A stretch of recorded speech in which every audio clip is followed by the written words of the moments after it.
আসসালামু আলাইকুম রহমতুল্লাহি অবরকাতুহ।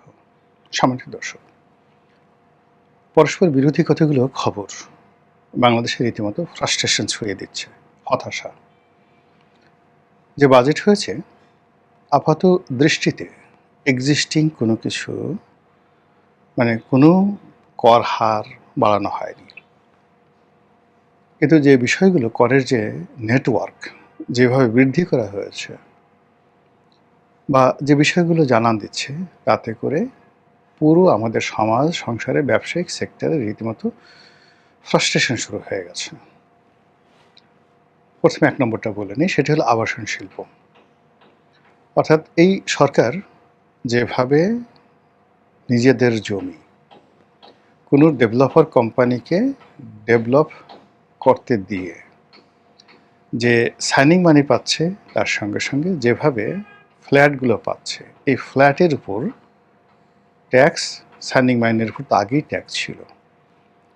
এটা নিয়ে যা কিছু করছে, এটা পুরো আবাসন শিল্পকে রীতিমতো অস্থিরতার মধ্যে ফেলে দিয়েছে।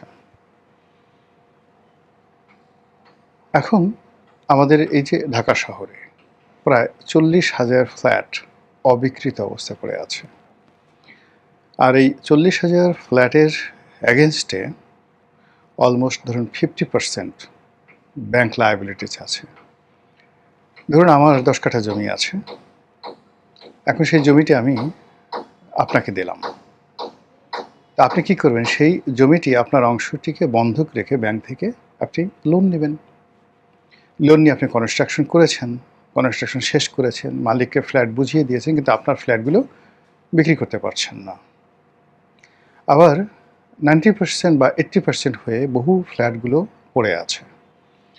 এর কারণ হলো যে আপনি ক্রেতা না পাওয়ার কারণে আপনি ব্যাংক থেকে লোন নিয়েছেন 50%, বাকি 50%-এর মধ্যে আপনি 40% ধরুন আপনি বিক্রি করবেন, আর 10% আপনি লাভ করবেন। এখন ব্যাংকের টাকা দিয়ে আপনি কাজ শুরু করে দিয়েছেন, কিন্তু আপনি বিক্রি বাট্টা করতে পারছেন না, মাঝপথে কাজ থেমে আছে। মালিক, শ্রমিক, আপনি নিজে, ব্যাংক, সবার মধ্যে হতাশা। এবং এই হতাশার পরিমাণ এই মুহূর্তে 40,000 ফ্ল্যাট। এক একটা ফ্ল্যাট যদি 1 কোটি টাকা গড়ে দাম ধরেন, 1 কোটি তো হবে না, বেশি হবে 2 কোটি, তাহলে এই 40,000 অবিকৃত ফ্ল্যাটে 80,000 কোটি টাকা ব্যাংকের বিনিয়োগ আছে মিনিমাম, অবিকৃত অবস্থায় পড়ে আছে, ট্রানজ্যাকশন হচ্ছে না। প্রত্যেকটা মানুষ এখানে রুগ্ন হয়ে পড়েছে। এর উপরে ক্ষতি পুষিয়ে নেওয়ার জন্য আপনি নতুন একটা ব্যবসা করবেন, নতুন একটা প্রতিষ্ঠান চালু করবেন। এটা আপনি এক্সিস্টিং যে লোড আছে, সেই লোডের উপর আবার নতুন করে আপনি শুরু করবেন। এটা কেউ বেকুব নেই, কোনো মানুষ নেই। যাদের প্লট আছে তারা ডেভেলপার পাবে না, আর যারা ডেভেলপার আছে তারা কোনো অবস্থাতেই এইরকম নতুন এই বার্ডেনটা নিয়ে তারা, যাকে বলা হয়, ব্যবসা শুরু করতে পারবে না। এমনিতেই গত 2 বছর ধরে ড্যাপ, ওটার একটা ঝামেলার কারণে 2 বছরে কোনো প্লট এভাবে হয়নি। এর কারণে ঢাকা শহরে যেভাবে আপনার জমির শেয়ার দেওয়া হয়েছে যে আপনাকে এত % জমি ছাড়তে হবে, নতুন করে যে ডিটেলড এরিয়া প্ল্যান ঢাকার ড্যাপ, এটার যে ছাড়পত্র দেওয়ার যে নিয়ম ছিল, ওটার কারণে জমি মালিক দেখতো যে তাদের একটা জমির বেশিরভাগ অংশ মূল্যবান জমি ঢাকা শহরে ছেড়ে দিতে হচ্ছে। এই জন্য গত 2 বছর ধরে এই ড্যাপ নিয়ে যে ঝামেলার কারণে পুরো আবাসন সেক্টরটা বলতে গেলে বসেছিল। কেবলমাত্র এই নতুন ড্যাপের আগে পুরনো যে নিয়ম ছিল, সেই নিয়মে যে বিল্ডিংগুলো অ্যাপ্রুভ করেছিল রাজুক থেকে, সেইগুলোর কাজ হয়েছে। গত 2 বছর নতুন কোনো প্রজেক্ট আন্ডার দ্য নিউ ড্যাপ হয়নি। এখন এই 2 বছর পরে যে ড্যাপ প্রণয়ন করা হয়েছে, এটা মোটামুটি সহনশীল, কিন্তু এই 2 বছর পরে তারা যে শুরু করবে, যখনই শুরু করবে তখনই এই নতুন করে ফ্ল্যাটের উপর 15% যে আয়কর, এই আয়করে যে খড়গ, এটা পুরো সেক্টরটিকে আবার একেবারে পুরো বন্ধ করে দিল। সরকার হয়তো সিদ্ধান্ত নেবে 6 মাস পরে, হয়তো আগামী 1 বছর পরে সিদ্ধান্ত নেবে এখানে আয়খান উইথড্র করা হলো, কিন্তু এর মধ্যে 12টা বেজে যাবে, পুরো সেক্টরটার 12টা বেজে যাবে। এবং এই সেক্টরে এই যে আগে বললাম 80,000 কোটি টাকার ট্রানজ্যাকশন, এই 80,000 কোটির সাথে আপনার কত লাখ শ্রমিক জড়িত, কয়টি ইটের ভাটা জড়িত, কতগুলো ব্যাংক জড়িত, তারপরে cement factory, rod factory, sanitary wire factory, সব মিলিয়ে এই কনস্ট্রাকশনের সাথে যে লক্ষ লক্ষ শ্রমিক, অর্থাৎ ৮০,০০০ কোটি টাকার এই যে ফ্ল্যাট পড়ে আছে, আপনি এটা যদি বর্তমান ইয়ারলি টার্নওভার ধরেন, not more less than ২ lakh crore টাকা। এই ২ লক্ষ কোটি টাকার সঙ্গে কারা কারা জড়িত, পুরো জিনিসটা গত ২ বছর যাবত যদি বন্ধ থাকে এবং আগামী ১ বছর যদি বন্ধ থাকে, আপনি বুঝেন যে সরকার কোথা থেকে ট্যাক্স পাবে। This is frustration. সরকার এখন সিদ্ধান্ত নিয়েছে যে পাড়া মহল্লায় যে সকল মুদি দোকান আছে সেগুলোকে ভ্যাটের আওতায় নিয়ে আসবে, অর্থাৎ সবার ভ্যাট নিবন্ধ থাকবে, হয়তো মিনিমাম একটা ভ্যাট ১৫০০, ১,০০০, ২,০০০, ৫,০০০ এটা দিতে হবে। যারা পাড়া মহল্লায় দোকানদারি করেন তারা খুব ভালো করে জানেন যে এই মুহূর্তে খুচরা বিক্রি করে দোকানের ভাড়া দিয়ে বিদ্যুৎ বিল বাড়িয়ে দিয়েছেন, বিক্রি বাট্টা নেই। নিউ মার্কেট কাজে বাজারে গিয়ে দেখেন যে কয়টা মাছ বিক্রি হয়েছে, কয়টা মুরগি বিক্রি হচ্ছে, চাল ডালের বিক্রি কি, পুরো বাজার খা খা করছে। মার্কেটগুলো, বিপণী বিতানগুলোতে গিয়ে দেখেন সব কিছু খা খা করছে। কোনো মানুষ তার সংসার চালানোর জন্য তার দোকানের খুচরা বিক্রি থেকে আয় করবে, সংসার চালাবে, এরকম অবস্থা একটা মার্কেটও নেই। আমি আমার একটা দোকান আছে, ভাড়া দিই, গুলিস্তানের একটা দোকান আছে। তো আজকে সেই ৬-৭ বছর যাবৎ যে ভদ্রলোক ভাড়া আছে, ভাড়া নিয়মিত দিয়ে যাচ্ছেন, খুব ভালো ব্যবসা বাণিজ্য করছেন। কিন্তু এই যে গত ২ মাস যাবৎ এমন অবস্থা, সে ভাড়াই দিতে পারছে না। আমার আর একটা ফ্যাক্টরি ভাড়া দেওয়া ছিল, তো একটা গার্মেন্টস কোম্পানিকে ভাড়া দিয়েছি ৩ বছর যাবৎ। সে শুধুমাত্র একটা বন্ডের লাইসেন্স রিনিউ করতে না পারার কারণে সেই বেচারা ৩ বছর যাবৎ ফ্যাক্টরি বন্ধ, আমিও ভাড়া পাই না, সেও যেতে পারে না, ভদ্রলোক একেবারে স্ট্রোক করে মারা গেলেন। এখন বলেন যে আমি এই যে আমার ওটা দিয়ে ব্রেড অ্যান্ড বাটার, ওটার সঙ্গে ব্যাংক লোন জড়িত, আমি যদি ভাড়া না পাই, এবং ওই ভদ্রলোকের ৭০ কোটি টাকার তার ঋণ, ২,০০০ লোক তার ফ্যাক্টরিতে চাকরি করত, এই ২,০০০ লোক গত ৩-৩.৫ বছর শুধুমাত্র একটা কাস্টম বন্ডের লাইসেন্স রিনিউ করতে না পারার কারণে মারা গেল। তো যখন সে মারা গেল তখন আমি বন্ড কমিশনারকে ফোন করলাম, ফোন করার পরে এই মোটামুটি ১৫ দিনের মধ্যে সে লাইসেন্স দিয়ে দিয়েছে। কিন্তু লাইসেন্স দিয়ে দিয়েছে, এখন সে ব্যাংক, যে ব্যাংকে তার একটা টিটি আসছে, $১,০০,০০০ একটা টিটি আসছে, সে ফ্যাক্টরিটি চালু করবে। কিন্তু জুন ক্লোজিংয়ের কারণে আজকে ১৫ দিন যাবৎ সেই তার যে ব্যাংক, সেই টাকাটা সে এনক্যাশ করতে পারছে না। মানে টাকাটা ডলারের এনে ডলার থেকে বাংলা টাকা করে ওই লোকের টাকা দিবে, সেই টাকা ব্যাংক দিতে পারছে না। কেন বলেন তো? বলছে জুন ক্লোজিং, কিন্তু আমার কাছে মনে হচ্ছে ব্যাংকের টাকার সমস্যা আছে, কোনো প্রবলেম আছে। তা এই হলো ব্যবসায়িক অবস্থা। সেখানে আপনি ভ্যাটের জন্য আপনি এই খুচরা বিক্রেতাদেরকে পাড়া মহল্লাতে আপনি নিয়ম করে দিলেন। লোকজন, ভ্যাটের লোকজন যাবে, গালাগালি করবে, আর ওই লোকের যে এখন বর্তমান পেইন আছে, সেই পেইন আরও ১০০ গুণ বৃদ্ধি পাবে। বলেন কীভাবে মানুষ বাঁচবে?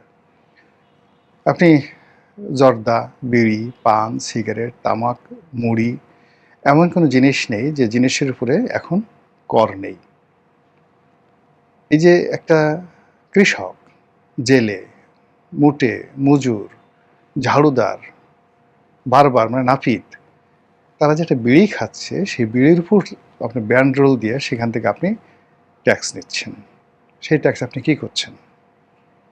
আপনি রাষ্ট্র সেই ট্যাক্স নিয়ে কোট কিনছেন, টাই কিনছেন, আরাম করছেন, আয়েশ করছেন, রাষ্ট্রের টাকা দিয়ে বাপের নামে গ্রাম করছেন, পাড়া মহল্লা করছেন, তারপর যুদ্ধ করার জন্য বিমান কিনছেন, অস্ত্র কিনছেন। আমেরিকা থেকে আপনার গোলাবারুদ কিনতে হবে, আমেরিকা থেকে আপনার অস্ত্র কিনতে হবে, বার্গার কিনতে হবে, গরুর মাংস কিনতে হবে, ব্রাজিল থেকে না কিনে আমেরিকা থেকে গরুর মাংস কিনতে হবে, ইত্যাদি অনেক কিছু।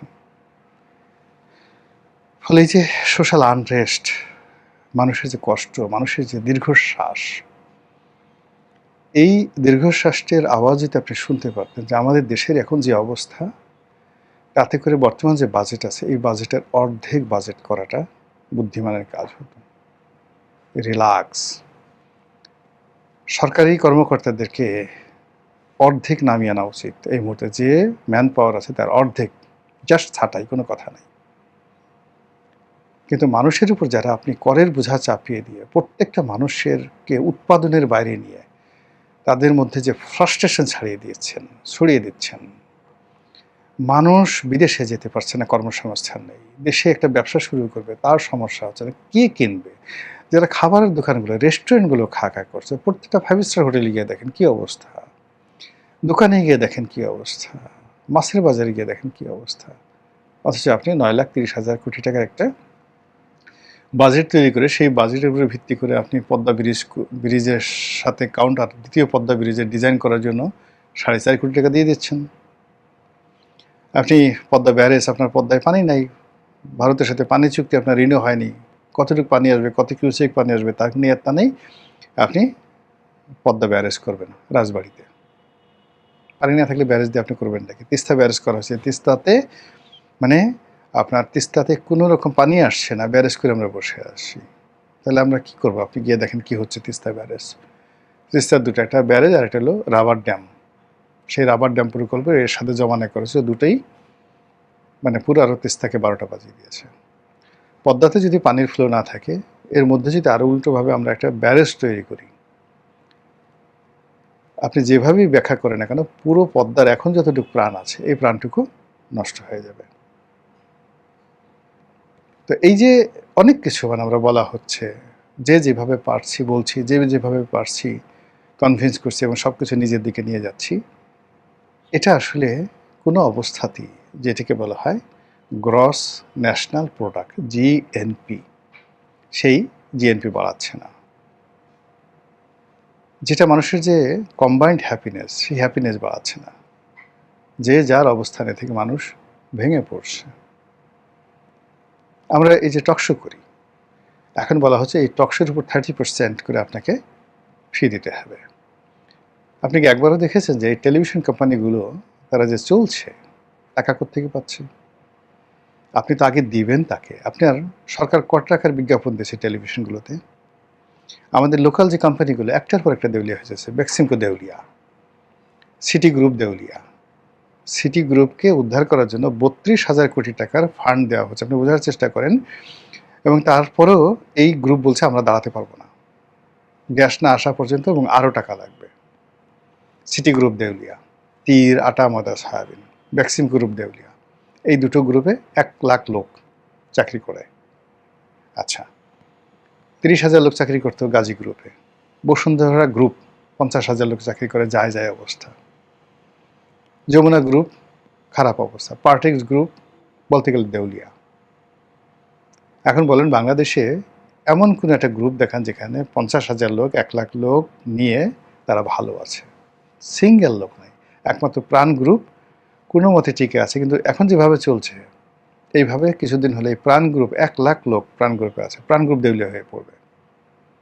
ওয়ালটন গ্রুপ দেউলিয়া হয়ে পড়বে। এই যে ওয়ালটন, আপনি মানুষ বাঁচেন, আপনি ফ্রিজ টিভি কিনবে কোত্থেকে, ফ্যান কিনবে কোত্থেকে? ওয়ালটন বড় করতে করতে নিজেদেরকে এখন এমন একটা জায়গাতে নিয়ে গেছে, এবং এটা দেউলিয়া হওয়া মানে পুরো দেশ দেউলিয়া হয়ে যাবে। আর আপনি আপনার মতো করে যুদ্ধ বিমান কিনে যাবেন, আপনার মতো করে আমেরিকার মানে যাকে বলা হয় যাত্রীবাহী বিমান কিনবেন, অন্যান্য জিনিস কিনবেন। আসলে এই বিষয়গুলো নিয়ে না ভাবতে হবে। সত্যিকার অর্থে মাঠের যে অবস্থা, সে অবস্থা যারা না বুঝেন, হৃদয় দিয়ে, এখানে একটা আছে পলিটিক্যাল ইকোনমি, আর একটা আছে থিওরিটিক্যাল ইকোনমি, আর একটা আছে গ্লোবাল ইকোনমি, আর একটা আছে বাস্তবিক ইকোনমি, মানে একদম বাস্তব যেটা চলছে। আর হলো আর একটা টেম্পোরারি ইকোনমি। একটা লোক গ্রাম থেকে আসছে, সে 2-3 জন রিক্সা চালাচ্ছে।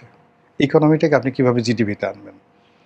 একটা ছেলে ইউনিভার্সিটিতে, সে টিউশনই পাচ্ছে না, রাস্তার পাশে সে ফেরি করছে, ফুডকার্ট চালাচ্ছে। এই ইকোনমিটাকে আপনি কীভাবে প্রমোট করবেন? এই যে টেম্পোরারি ইকোনমি, এটাও জিডিপির একটা বিরাট অংশ। তো এই বিষয়গুলো নিয়ে আলাপ আলোচনা যারা করবে তারাই মানে নিজেদের ইকোনমির ঠিক নেই, সংসার ঠিক মতো চলে না, আমেরিকার টাকায় চলে, সরকারের দালালি করে, বড় বড় অর্থনীতির তারা বুদ্ধি দিচ্ছে।